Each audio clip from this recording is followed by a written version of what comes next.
The French philosopher Simone Weil has given one of the most penetrating accounts of suffering I know. She names the most pervasive kind of suffering, affliction, malheur, as distinct from simple suffering, souffrance.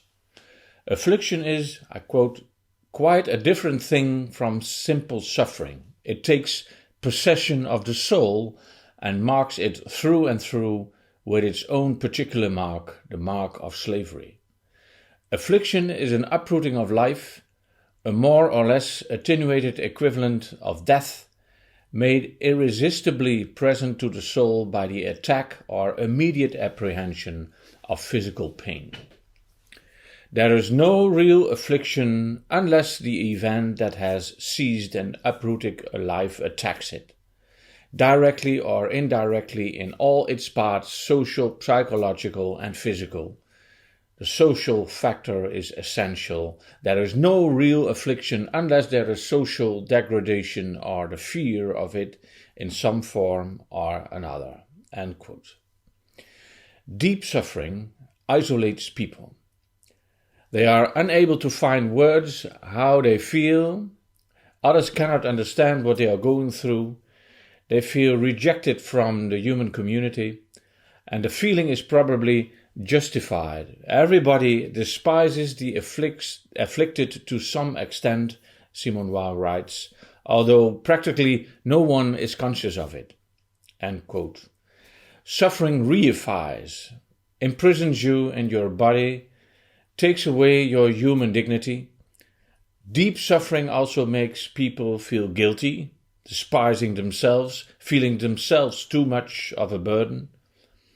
Extreme affliction, Simone Weil writes, which means physical pain, distress of soul, and social degradation, all at the same time, is a nail whose point is applied at the very center of the soul, whose head is all necessity spreading throughout space and time. End of quote. Simone Weil offers a phenomenologically rich description of what deep suffering does to people. All she wants is to find a humane response to its enigma, and knowing that the hope to defeat it is in vain. Suffering belongs to the natural scheme of things, is a consequence of the mechanical necessities of this universe, and the only way to counter deep suffering is to find a dignified attitude to it.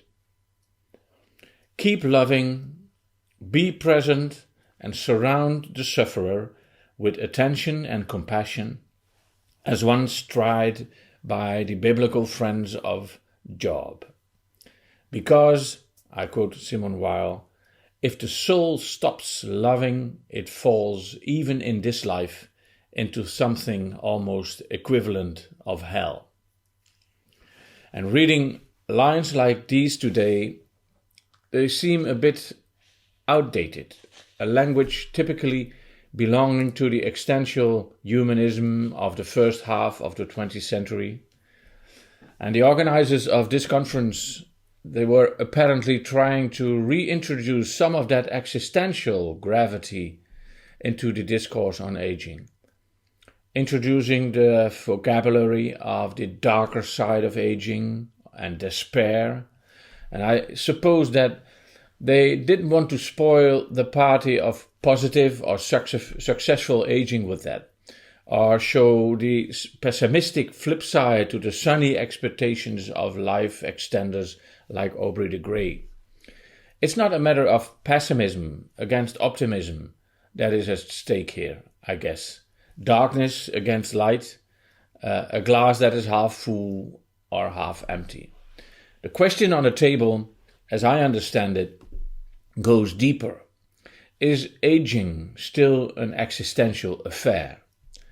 Or words such as meaning and meaninglessness, absurdity, hope, anxiety, death anxiety, courage to be, etc., still part of public discourse, or do they belong to the private sphere of lovers of poetry and adherents of old-time religion. The language of suffering and despair is rather absent in contemporary discourse on aging.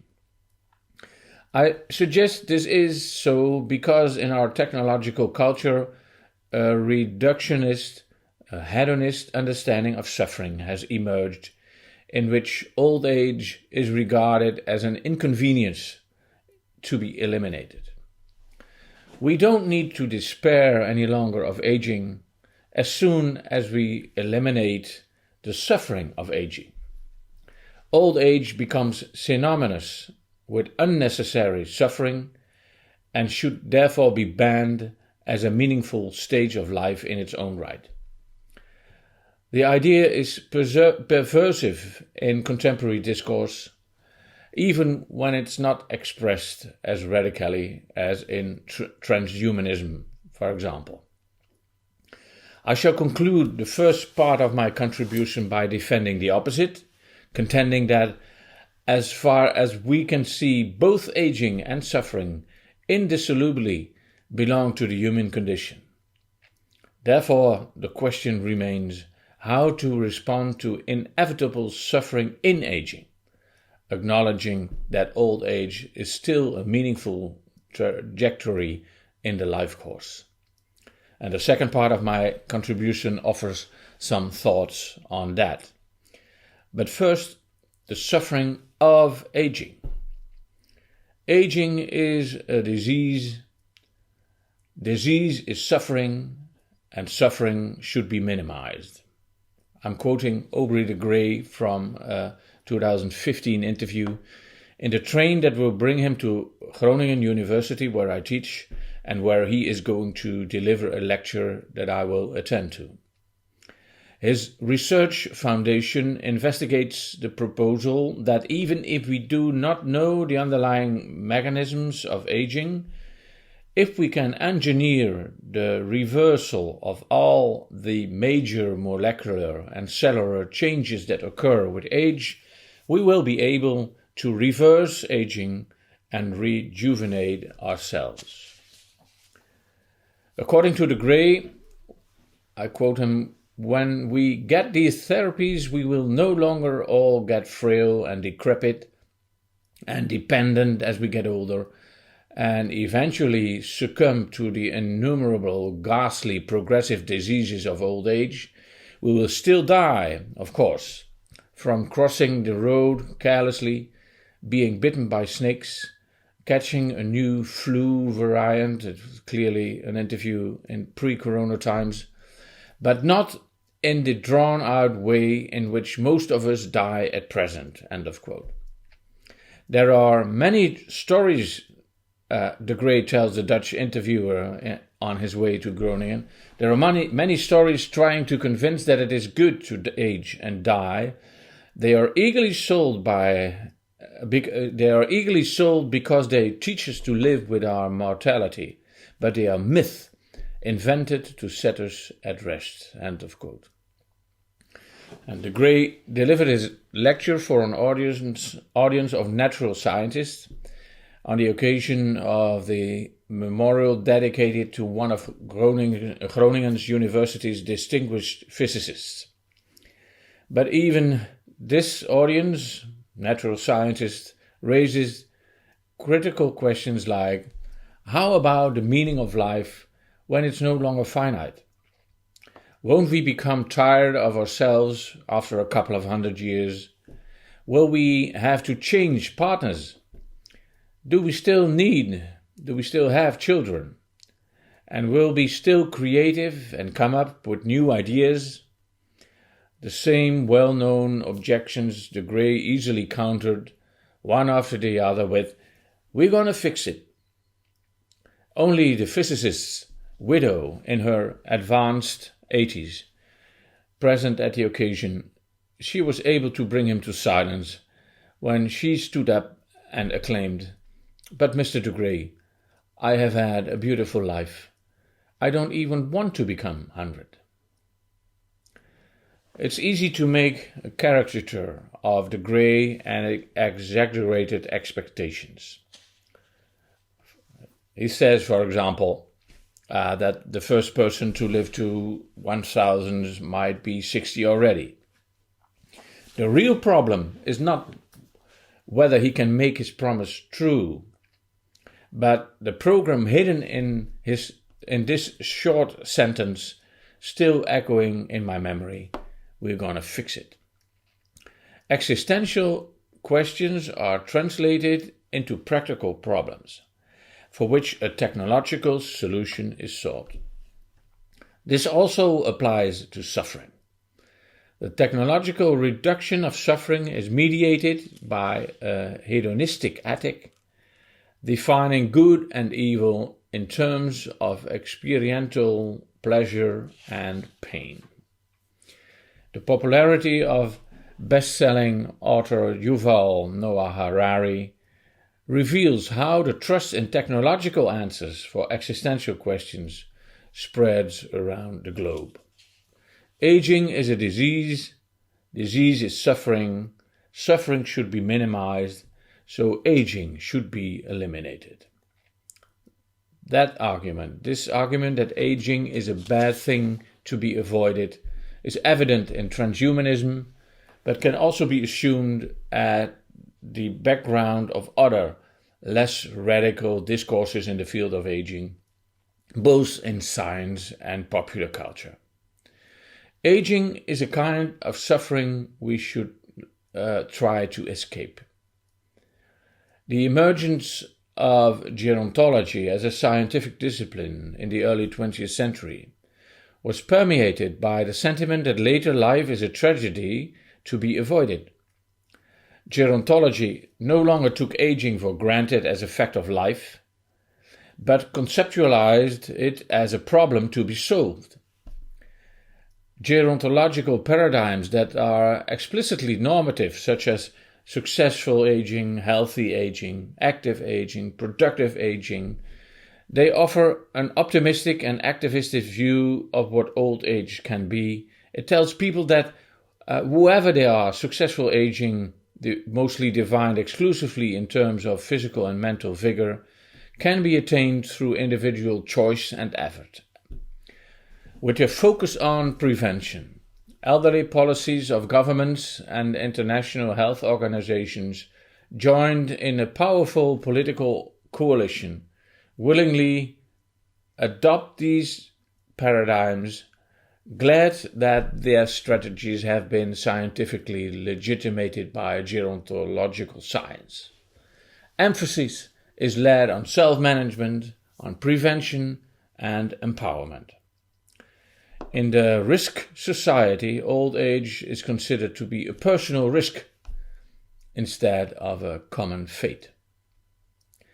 Nonetheless, it is noteworthy that, however justified these political strategies may be in their aim to slow down old age decay, the models of successful, productive, healthy, or active aging have a strong anti-aging tendency. The oldest old especially are at risk of being neglected by a policy that is focused on keeping the vital senior vital.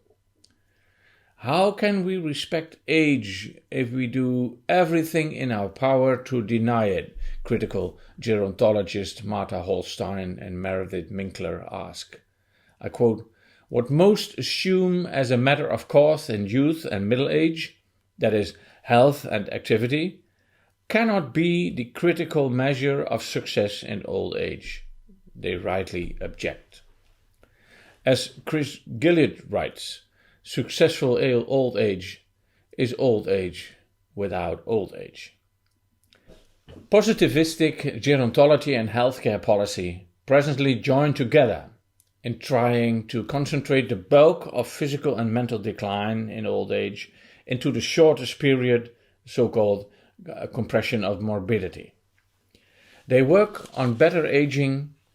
How can we make you live healthily up to 100, but refrain from asking what, if anything, makes frail old age, dependency on others, and an accumulation of chronic diseases still worth living? The distinction between a third and a fourth age, now common in gerontology, does more than just introduce a further chronological differentiation within the stages of an extending life. The fourth age is an embarrassing rest category of the third age, a shadowland of diminishment and a portal to death, the result of our inability to eliminate the imperatives at the end of life and to push the vital and healthy third age until the very moment of death. In Peter Leslie's terms, he invented the distinction between third age and fourth age. The fourth age is, I quote him, an unwanted condition of half-life, whose onset and hence duration should be put off for as long as possible by the appropriate behavior during the third age. End of quote. As long as the compression of morbidity does not result in the rectangularization of the life curve, however, the fourth age attracts all the fears and anxieties of old age of former times. There is positive news about aging, especially in the developed countries. Life expectancy has risen, I think, though COVID-19 will affect this in the negative. And today's 70-year-olds are comparable to 65-year-olds of 30 years ago. More and more people are aging quite successfully. But the good news about aging is news for the third age. The not so good or bad news concerns the fourth age. The gain in longevity has negative consequences for the quality of life for the oldest old.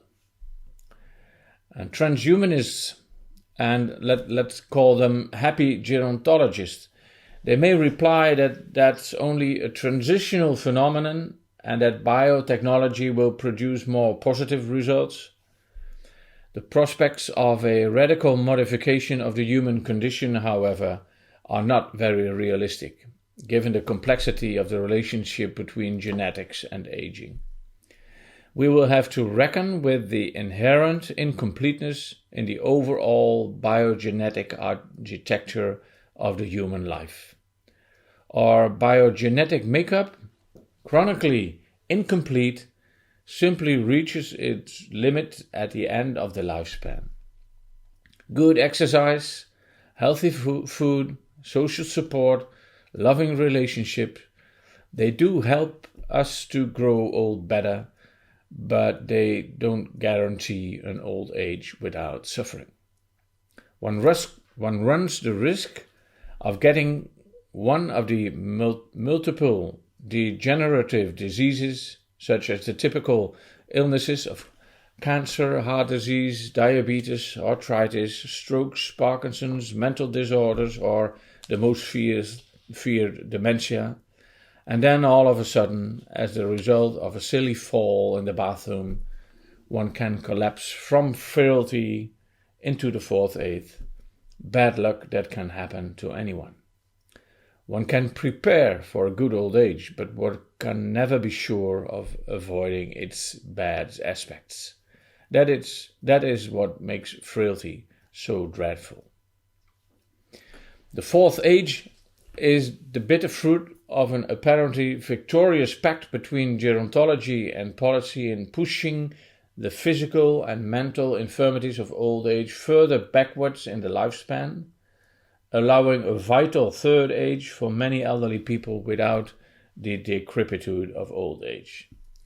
The fourth age, as Gilliard and Higgs write, acts as a metaphorical black hole of aging. As long as it looms on the horizon of the lifespan, the ambitions of successful aging gerontology focusing on preventive care and policy are defeated. The oldest old are scientifically and politically abandoned. Concluding the first section of my paper, I think we should be wary of cheap criticism of transhumanism and positive gerontology. We watched enormous progress in medicine, in palliative care, and anesthesia, since Simone Weil wrote her lines on suffering in the last century. Healthy life expectancy, at least in the Northern Hemisphere, increased significantly. And without adhering to the transhumanists, why shouldn't we support vigorously the scientific efforts to extend healthy life expectancy? It brings closer the eschatological vision of Isaiah. I quote, "No more shall there be in it an infant that lives but a few days, or an old person who does not live out a lifetime. For one who dies at 100 years will be considered a youth, and one who falls short of 100 will be considered accursed." End of quote, Isaiah 65. And even if we have our philosophical reservations with utilitarian and hedonist ethics, we should agree with its aim to minimize physical suffering as much as possible. We should not oppose optimism, nor technology. We should oppose the poverty of the reductionist outlook behind it, because it does not help us understand and support the elderly in their distress. Therefore, we must refuse technological answers to existential questions. I think that Christian theology should stand shoulder to shoulder with secular humanism against this strategy and should work together by developing a richer alternative vocabulary. There is evidently an ethical and pastoral urgency behind this, with the demography of the coming century in mind, and we cannot abandon the future aging masses and leave them with the futuristic dreams of transhumanism. I think we will need an inside perspective on the suffering in aging, an existential gerontology, which not just speaks objectively about old age and suffering as gerontological and biomedical concepts, but does justice to the lived experience of elderly people. Only then we can assist them in finding a meaningful relationship with their own aging. The question of meaning is central here. What does it mean to be old? What does it mean to suffer? In the search for meaning, we try to relate what happens to us to a bigger picture with which we fit in and to which we consent or concur. I think we can come close to the heart of suffering when it is perceived as the pain of meaninglessness. And I use the term existential here broadly, without referring to any particular existentialist philosophy.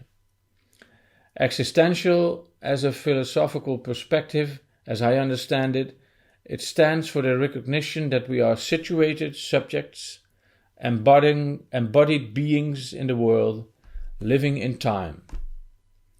Existential philosophy has a strong preference for phenomenology as its method. And following Edmund Husserl, phenomenology tries to get access to lived reality, leaving aside the objectivation of reality by a disengaged Cartesian subject.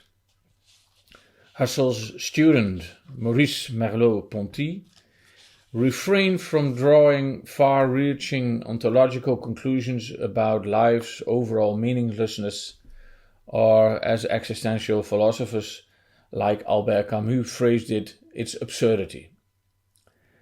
His phenomenology of embodiment and temporality led him to recognize a fundamental ontological ambiguity. Human life is a tussle between light and darkness, between sense and nonsense. According to Merleau-Ponty, meaninglessness is experienced when the embodied dialogue between ourselves and our surroundings is disturbed, when there's nothing that speaks to us anymore and makes an appeal to our apprehension. Expressed in a language of embodiment, we cannot find an appropriate attitude to the world anymore. Meaning, in a phenomenological sense, is not a cognitive, reflexive concept, but refers to the primordial experience that the world and we somehow correspond.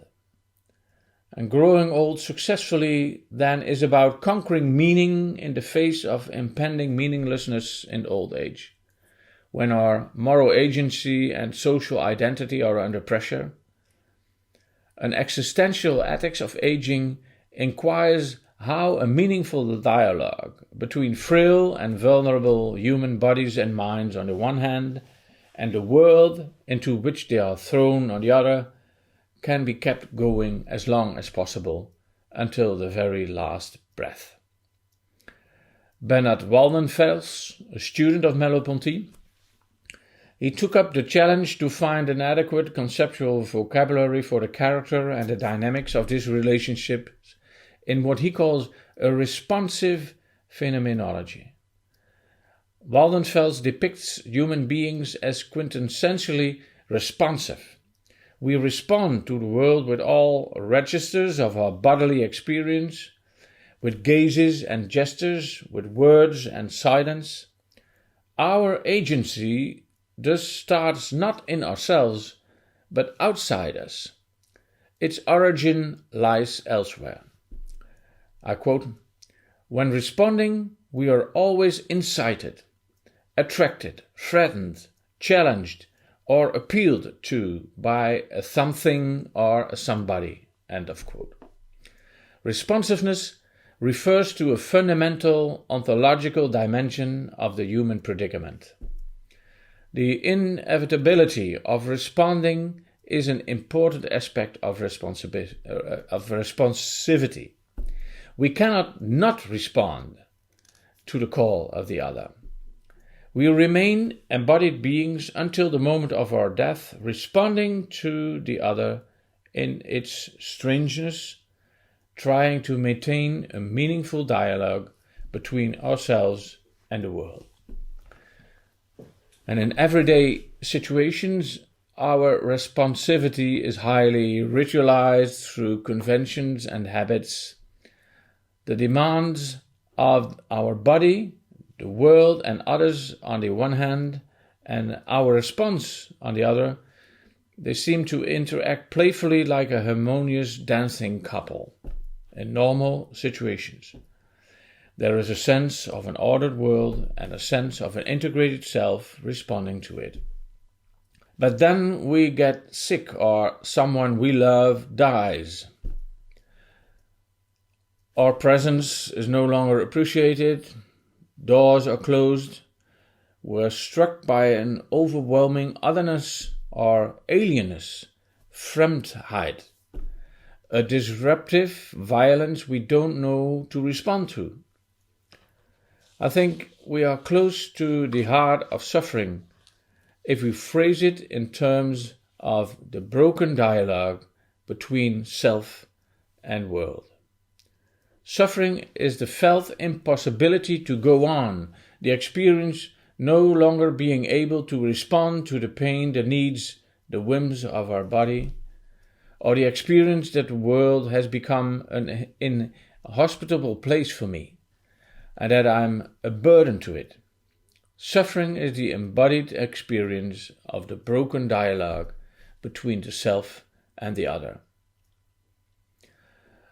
Helen K. Beck's book about the meaning of suffering in old age, Soul Pain, can be read as a mature fruit of the approach presented here. In her book, she interviewed 40 persons aged 70 and above and analyzed their narratives. They speak about their sufferings in metaphors like threat or attack or injustice or as a loss.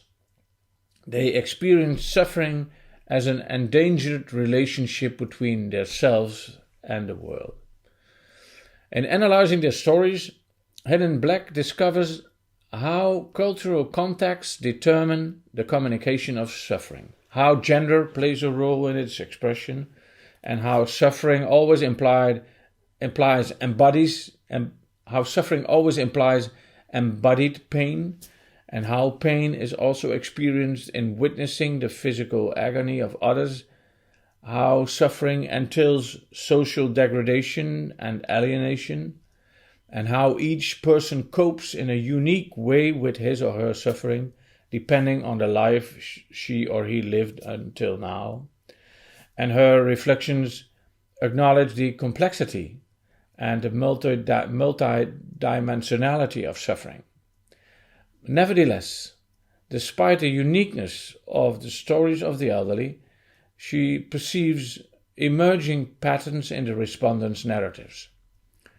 And drawing her lines together, she noticed that the stories she analyzed shared some patterns. Suffering is perceived as a lack of control over oneself, one's body, or the circumstances of life. And a second pattern, suffering is a loss of something precious that has gone and cannot be regained, the loss of a loved one that is grieved, or when ill, the mourning of the loss of mobility or strength, or thinking of the imminent death, loss of the joys of this world, leaving beloved others behind, and loss of future. In these two patterns, lack of control and loss, the breakdown of the dialogue between self and world, so perceived in phenomenology, can be recognized. Lack of control refers to a special kind of loss, the loss of the self. In highlighting the threatened self and its loss of agency and identity, Helen Black explains why Simone Weil could write that he who is branded by affliction will keep only half his soul, and that affliction is an uprooting of life, a more or less attenuated equivalent of death. Deep suffering ultimately leads to the destruction and annihilation of the self, no longer capable to respond to any otherness. But in the preface of Black's book, significantly, we encounter her sort of definition of the indefinable. She doesn't want to define suffering, but still she does in some way or another. She writes, I quote, "I define suffering as the visceral awareness of the self's vulnerability to be broken or diminished at any time and in many ways." End of quote. I think this indeed comes close to the heart of what suffering does unto us. It endangers, breaks, destroys ourselves. And strikingly, there is no specific reference to age, neither in this definition nor broadly in Black's analysis of the suffering of the elderly, given a voice in her book. They don't suffer from old age, they suffer in their old age. What makes suffering in old age distinctive is only the persistent awareness that the time is running out. Finding meaning in suffering and life has a particular urgency. Because of this, issues of suffering are issues of identity, of self, and important others in the face of finitude. End of quote. Old people perhaps live more with dying than younger adults, but they are both equally finite and mortal. They struggle both to find a meaningful relationship to life, as in all the previous stages of life. What do I still live for? What do I endure all this for? What have I lived for? Was it good what I lived for? I guess Helen Black is right. There is nothing special in suffering in old age. Old age can be considered a radicalization and intensification of the human predicament, and in that sense has special meaning. In this phase of life, the fundamental human responsivity is experienced in its extremes, and the awareness that the self may be broken is more acute than ever before. Being disconnected from themselves, from others, from God, elderly have the impression of literally falling to pieces. Where to find hope for self in despair? And let me end with Simone Weil and her suggestion that the biblical story of Job may still exemplify how suffering might be endured and responded to. In the expression of Job's pain and distress, his experience of the absence of God, his rebellion and resistance, but also in his silence and the dialogue, the presence and company of his friends. In his perplexity, faced with the necessities of this universe, and eventually his acquiescence in his faith and his affirmation of the great gift of life, suffering included. Job is the story of us all, as it molds our experience of a meaninglessness in a meaningful narrative. And the way Job mirrors the image of the suffering Christ suggests that the cross should not only be interpreted as a singular historical event, but as a universal image of the human predicament.